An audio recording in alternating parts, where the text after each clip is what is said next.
आज हम डिस्कस करेंगे कि यदि आप क्लास 10th में हैं या फिर इवन 9th में भी हैं और आप चाहते हैं कि आप 11th 12th के चैप्टर्स जेई के चैप्टर्स अभी से पढ़ें तो आपको क्या करना चाहिए। ठीक है,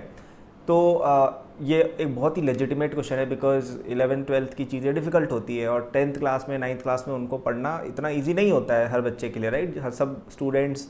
बहुत ज़्यादा अल्ट्रा स्मार्ट नहीं होते हैं एंड कई बार टाइम भी नहीं होता है हमें कि यार हम इतना आगे का पढ़ पाएँ। तो एक क्विक तरीका है कि आपको जब कोई चैप्टर आपकी क्लास 10th में पढ़ा दिया जाए, ठीक है, लेट्स से कार्बन वाला चैप्टर आपको पढ़ा दिया गया केमिस्ट्री में, तो आप वो सेम चैप्टर अपनी 11th 12th की बुक से पढ़ लो।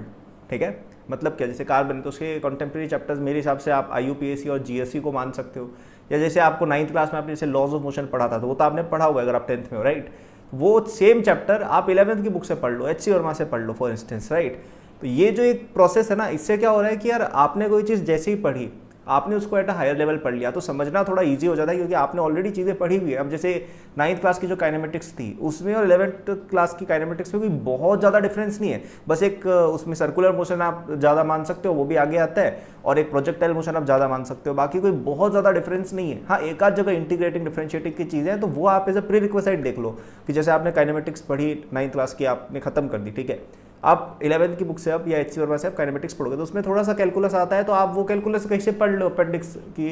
How to differentiate, how to integrate, ऐसे करके HC वर्मा में बहुत अच्छे से एक्सप्लेन किया हुआ है, राइट। तो ये जो एक प्रोसेस है कि सेम चैप्टर 9 से पढ़ा फिर वो 11th से पढ़ लिया या 10th का पढ़ा हुआ 12th में पढ़ लिया, मतलब आप देखिए कि 9th के चैप्टर्स 11th में रिपीट होते हैं, 10th के चैप्टर्स 12th में रिपीट होते हैं, right.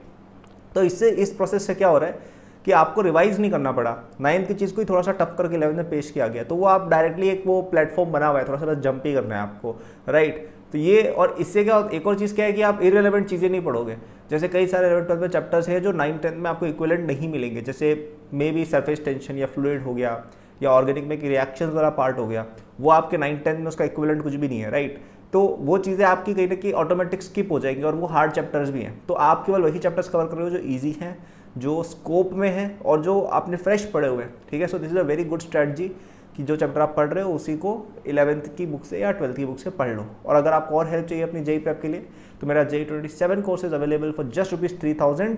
Till 10th of October using the first link in description. तो ये पूरा करिकुलम इसका मैंने डिज़ाइन किया हुआ है और इसके अंदर आपकी 9th 10th पूरी कवर्ड है, ठीक है। फिर आपकी 11th 12th भी इसमें कवर्ड है जिसमें आपको कई सारी चीज़ें 11th 12th की सीखने को मिल जाएंगी अभी से ही, मतलब आप जब 11th में एंटर होगे ना उससे पहले आप एक बहुत अच्छे टॉपर टाइप स्टूडेंट बन चुके होंगे, ठीक है। इतनी शानदार चीज़ें आपको लगेगी ना, मज़ा आएगा एकदम।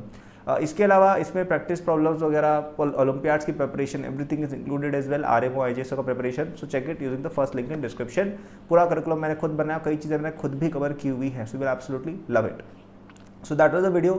Thank for watching, good luck, all the best.